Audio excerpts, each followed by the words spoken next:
आज का हमारा टॉपिक जो है आप अपनी बुक के पेज 92 पे देखेंगे। Moist heat sterilization.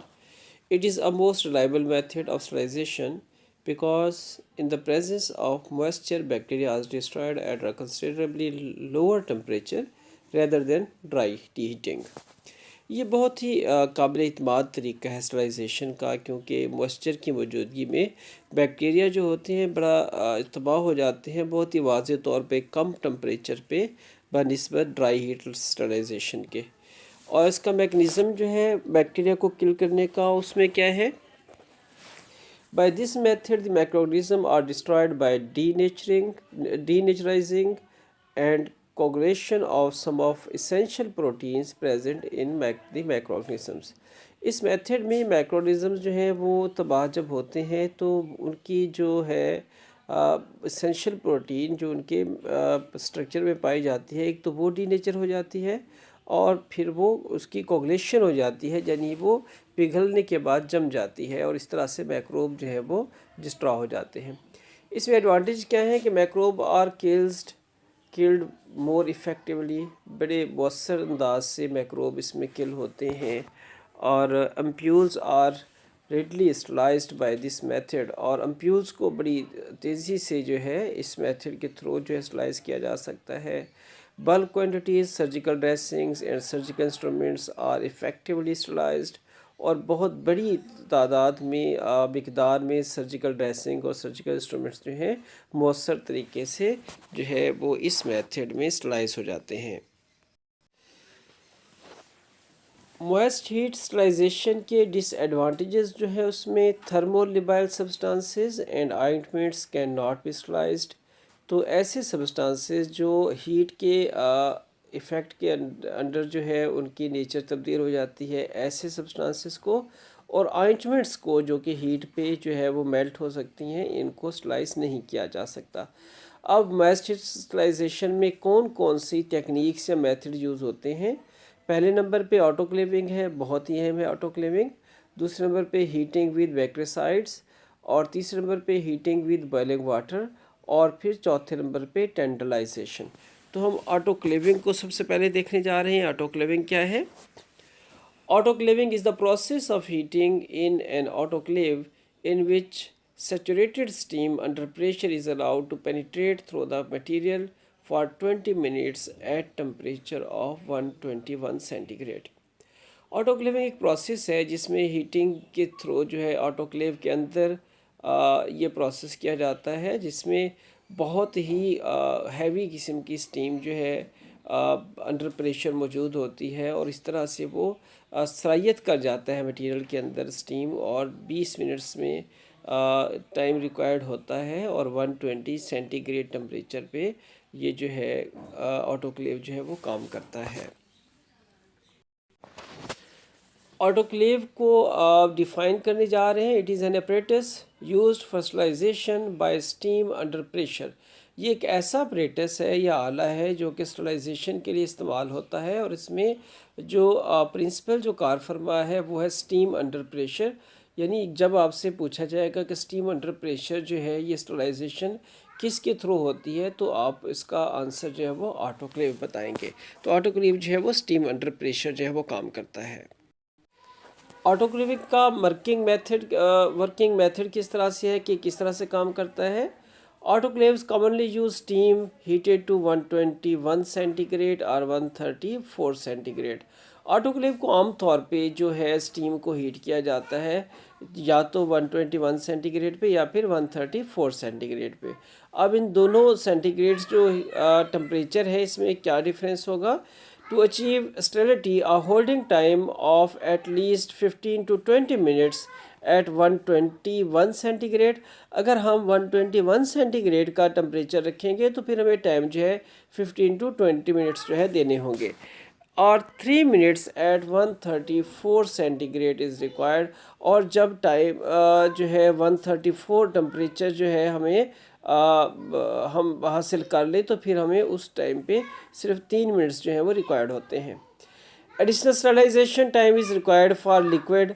अगर लिक्विड आप स्लाइस करने जा रहे हैं तो उसके लिए टाइम जो हमें ज़्यादा चाहिए होगा। Instruments packed in layer of clothes, अगर इंस्ट्रूमेंट्स जो हैं वो क्लॉथ्स की लेयर में पैक किए हुए हैं, सेट बनाए हुए हैं, as they may take longer to reach the required temperature, और रिक्वायर्ड टेम्परेचर तक पहुंचने के लिए इनको ज़्यादा टाइम चाहिए होता है। तो अगर आप लिक्विड को स्लाइस करने जा रहे हैं या हम ऐसे इंस्ट्रूमेंट्स को स्लाइस करने जा रहे हैं जो क्लॉथ के पैकिंग में है, तो फिर हमें एडिशनल टाइम चाहिए होगा। Proper autoclave treatment will inactivate all fungi, bacteria, viruses and also bacterial spores which can be quite resistant. देखिए प्रॉपर जो ऑटोक्लेव ट्रीटमेंट है वो इनएक्टिवेट कर देता है। ये इनएक्टिवेट लफ्ज़ जो है, इनएक्टिवेट एक ही लफ्ज़ होगा, इनएक्टिवेट कर देता है तमाम फंजाई को, बैक्टीरिया को, वायरसेस को, इवन बैक्टीरियल स्पोर्स जो हैं जिनके अंदर ज़्यादा मुज़ाहमत होती है वो भी ऑटोक्लेव के थ्रू जो है वो इनएक्टिवेट हो जाते हैं। It will no necessarily eliminate are prions, और ये ज़रूरी नहीं है कि ये परियोन्स को भी एलिमिनेट करे।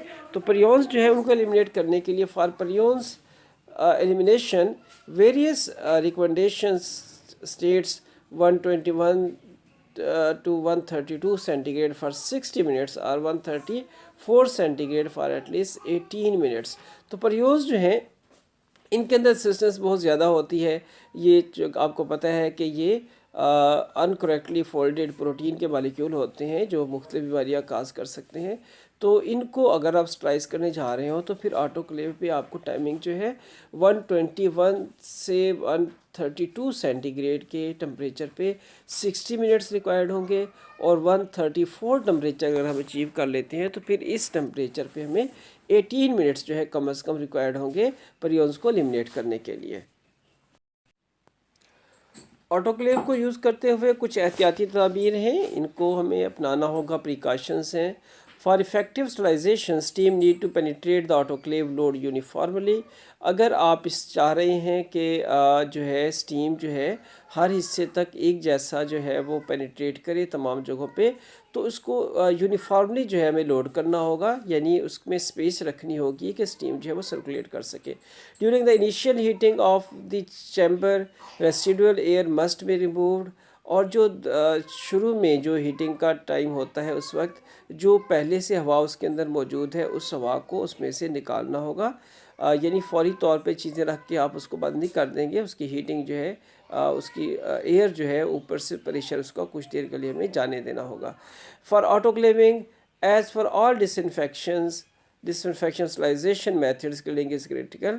देखिए ऑटोक्लेविंग के लिए जितने भी डिसइंफेक्शन के मेथड हैं स्टरलाइजेशन के लिए उनको भी इस्तेमाल ज़रूरी है। वो किस लिए कि क्लीनिंग इंस्ट्रूमेंट्स और utensil in organic matters cool water must be used.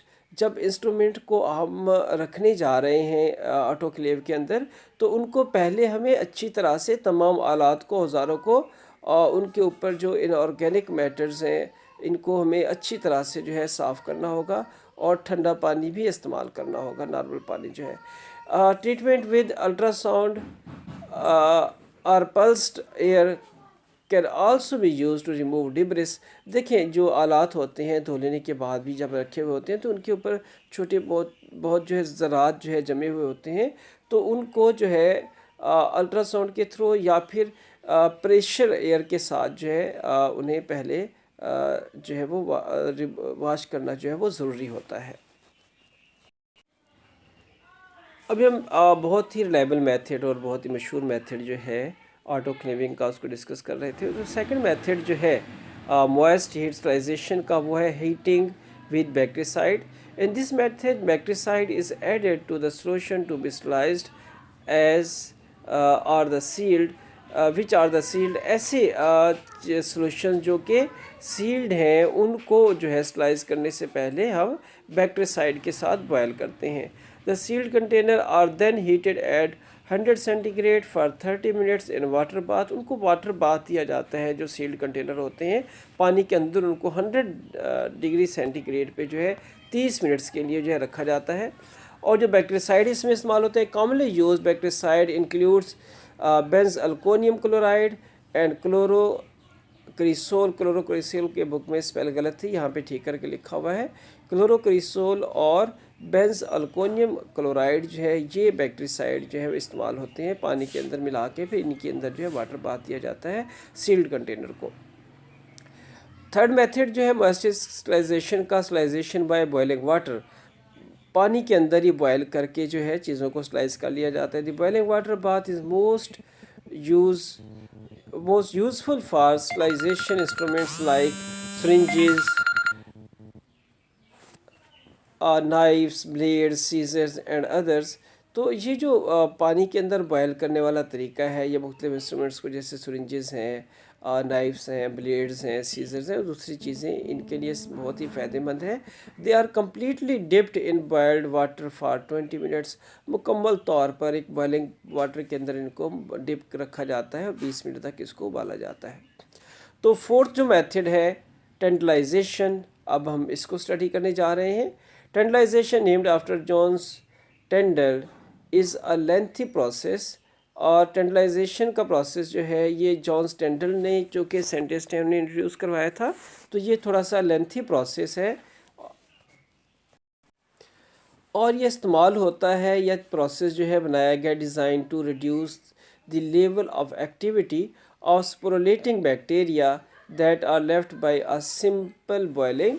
तो ये जो तरीका है ये ऐसे बैक्टीरिया के लिए जो कि अपने गिर्द स्पोर बना लेते हैं और फिर सिंपल बॉइलिंग के बाद वो बच जाते हैं, तो उनको एक्टिविटी के लेवल को कम करने के लिए तरीका जो है वो अपनाया जाता है। The process involves boiling for a period at atmospheric pressure, cooling incubation for a day and finally boiling again. इस प्रोसेस में जो तरीक़ाकार इन्वॉल्व है, इसमें सबसे पहले एक बॉइलिंग पीरियड होता है एटमॉस्फेरिक प्रेशर पे, यानी प्रेशर स्टीम अंडर प्रेशर नहीं होता, बस चीज़ों को आम प्रेशर पे जो है रूम टेम्परेचर पे प्रेशर पे इनको बॉयल कर लिया जाता है। फिर एक कूलिंग का इनक्यूबेशन पीरियड होता है एक दिन के लिए, फिर उनको छोड़ दिया जाता है, फिर दोबारा उनको बॉयल किया जाता है। इसमें क्या होता है, the 3 incubation periods are to allowed heat resistant spores surviving the previous boiling period to germinate to form the heat sensitive vegetative stage which can be killed by next boiling step. इसमें ये होता है कि 3 incubation periods चूँकि हैं, जब पहली दफ़ा हम उनको बॉयल कर लेंगे तो उसमें स्पोर रह जाएंगे। अब स्पोर क्या होंगे, चूँकि हीट रेजिस्टेंस होते हैं स्पोर, वो सर्वाइव कर जाते हैं बॉइलिंग के दौरान। तो फिर जब उनको इनक्यूबेशन का पीरियड देते हैं तो फिर वो जर्मिनेट करते हैं और अपनी सिस्टिक स्टेज से वेजिटेटिव स्टेज में आ जाते हैं। जब वेजिटेटिव स्टेज में आ जाते हैं तो नेक्स्ट टाइम जब हम उन्हें बॉयल करते हैं तो फिर उनको आसानी से किल किया जा सकता है।